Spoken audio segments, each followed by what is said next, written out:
WAKHAL LOUSING YouTube channel bu yengbiriba amadi tabiriba khwai pumnangmapu ahanbamaktada ikoknona ikaikhumnaba utchari.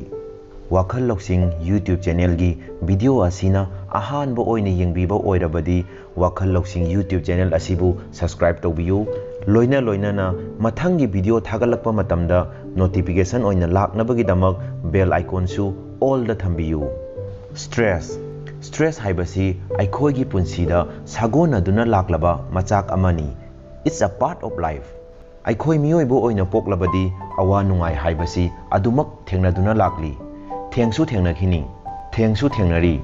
Adubu awaba nuaitaba kaya thengnarabasu pukningda wakhalda karigi ninghannaba phawribano. Aikhoi masi lanthengnaduna mayoknaduna hingpham thoktabara. Masigi pakhum asi phangnabagi nasada hangjau.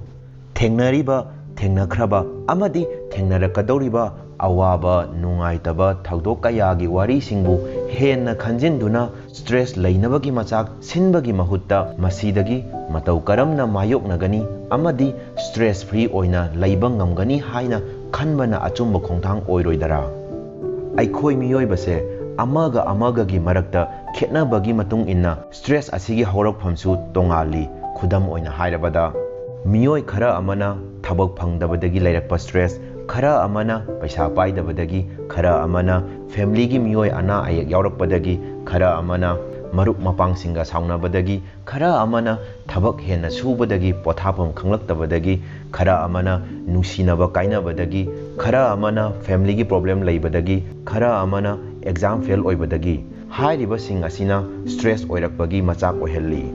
Wakhal nungaitaba Khoirang-Khoishaonaba stress laibadagi control tawba ngamlaktaba haibadi wakhal phadhaba ngamlaktabadagi miyoi kharadi mikup kharada oirabasu kauthoknaba hotnabada nisada laichuduna yu thaktuna atai atopa nisagi ipakta tauduna leli. Masina kaidaunungdasu solution purakpadi ngamde. Masina henna dum hakchang sohalli stress pibasu helalli. Maram asina aikhoina pumnama asi tawbagi mahutta stress lairiba asi matau karamna isada motivate tawjagani haibasigi matangda khanba yamna mathau tai. Video asibu loiba phawba tabiyu. Karigumba WAKHAL LOUSING YouTube channel asibu subscribe tawbidriba oirabadi subscribe tawbiyu. Loina na mathangi video thagalakpa matamda notification oina laknabagi damak bell icon su all da thambiyu. Video asina sombu kharada oirabasu stress mayokna duna lairiba amadi stress bu matau karamna mayokna gani masigi ipaktagi kanjanabagi damak isana tawpham thokpa maru oiba ithaudang khara WAKHAL LOUSING YouTube channel na mayangi mafamda thamjage. Stress lairaba matamda Leitanaba isana isabu matau karamna motivate tawjagani haibagi matangda point khara thamjage. Point number 1, deep breath. Haibadi sor chaning tana sangna honba. Sor sangna honbagi sajen hairiba meditation makhal asina adombu asaubadagi kharada oirabasu wakhal phathaba ngamhalli. Karigumba stress na hemankhiduna nervous lakpa matam aduda mit uisinduna sor chaning tana sangna honduna minute 5 dagi 10 phawba sanabiyu. Masina tapna stress lairamba sauninglamba mayam adu relax tawba ngamalli. Point number 2, smiling. Haibadi nokpa. Matam laiba khibikta noktuna lainaba hotnabiyu. Awaba situation amadi tension lairaba matamdasu momo noktuna saruk yanaba hotnagadabani. Maramdi maithongda harau nungaibagi momon minok nokpasina isada lairamba stress amadi asaubadagi ngakthokpa ngammi.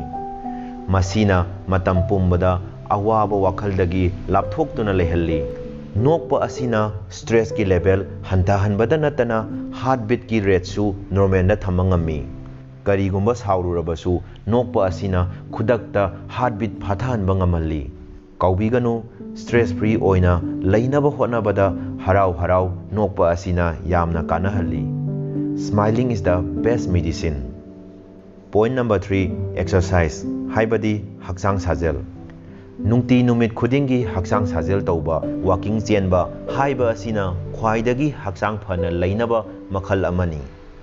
Masina hakchang amadi pukning wakhal relax tawduna thamba ngami. Exercise chang naina tauba asina moodsu hengathanbada natana wakhalsu harau nungaina amadi awaba pumba stress na chingba kaukthoknaba hotnabada chauna mateng pangi. Maram asina nongmagi minute 35 dagina 30 fawadi hakchang sajel taunaba hotnabiyu. Stress tagi lapthokna leiba ngamnabagi-damak hakchang sajel tauba asina stress ki level su tapna hantahanbata natana igi khongjel haibadi blood circulation su phagalhanduna isa nungaina thambada amasung wakhalbu relax tawbada chauna mateng pangi. Point number 4 balanced diet haibadi machi oiba chinjak.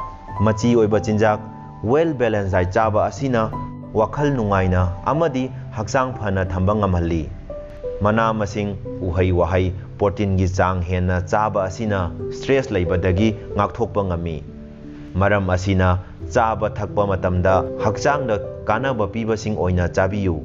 Masina hakchangda full energy piduna wakhalda leiramba stress amadi mood off oiramba singdu active oina leinaba hotnabada machi oiba chinjak chaba asina achauba thodang lowi. Point number 5 problem sharing haibadi awaba nungaitaba problem sing adu share tauba. Hiram ama natraga hiram amada stress leirai. Nahaki wakhalda phawriba nungaitaba mayam adu che amada natraga personal diary amada loina ithou. Stress asi nangonda matau karamna laklibano haibadu nasana khangnaba honau. Loina na nahakna thajaba miyoisingda nangi problem sing adu share taugadabani. Samna hairabada parents singdabu oiro natraga close friend dabu oiro nahaki pukningda phawriba pendaba nungaitaba wakhal wariba sing adu lithoknaba hotnau. Lithoktana phumjinduna thamba asina thamoi laiman oiraktuna stress lehalli. Maram asina lithokpa tamthokpa asina nahaki awaba sing adu kharada oirabasu wakhal yangna thamba ngami. Makhoi gi suggestion na nahakpu stress tagi kauhanba ngamgani maram asina mind free oina relax toba ngamgani. Sharing is caring. Awaba nungaitaba problem sing share toba asina stress tagi lapthokna leihalli. Point number 6 mind relax haibadi wakhal relax tokthokpa wakhal nungaina leiba. Thabak henna sujanba overwork toba asina isada stress leiraknabagi achauba machak ama oihalli. Ai masigi thaba ase loishingadabani atai thabak mayam amasu pending da leiri haina khanjinkhiduna kok saraga leirabadi stress leiraknabagi achauba lambi ama oihalli. Maram asina nong phadoksu hapta amada thangja natraga nomaijing thabaktagi pothaduna mind free oina leinaba hotnabiyu. Imung manungsinga punna koiba chattuna natraga marup mapangsinga unaduna harau enjoy tokthokku. Stress haibasi isana khanjinba henbadagi leirakpani. Maram asina nungaiba isai nongmai taduna amadi wakhal lousing YouTube channel gi anauba motivation video sing taduna wakhal nungaina relax tawduna leibiyu. Point number 7 eating chewing gum. Chewing gum chaba. Chewing gum chaba asina anxiety amadi stress hantahanbada mateng pangi. Masida sunatana chewing gum chaba asina brain gi blood flow su improve phajana tawhalli. Maram asina wakhalda sauningba phawba amadi stress ki level su hantahanduna mind relax oina thamba ngamhalli. Point number 8 listening song haibadi isai taba. Isai nomai taba sinasu pukning wakhalbu harau nungaina thamba ngamhalli. Isai taba sina asauba nungaitaba pumnamak stress hormone cortisol asibu phathahanba amadi hantahanba ngami. Maram asina stress leiraklaba matamda isai nomai taba asina wakhal nungaina leihalli. Point number 9 wake up early morning haibadi ayuk nganna hogatpa. Ayuk nganna hauduna ngayaktang oirabasu meditation yoga na jingba tauba sina isada leiramba stress amadi anxiety pumba kauhanba ngami. Maram asina ayuk khudingi motivation na jingba amadi self growth oinabagidamak lairik paduna wakhal ingna chikna leinaba hotnabiyu. Mathakta panjariba point sing asibu kharada oirabasu illaga chatpa ngambirabadi adomsu stress free oina nungaina wakhal relax oina hingba ngamgani.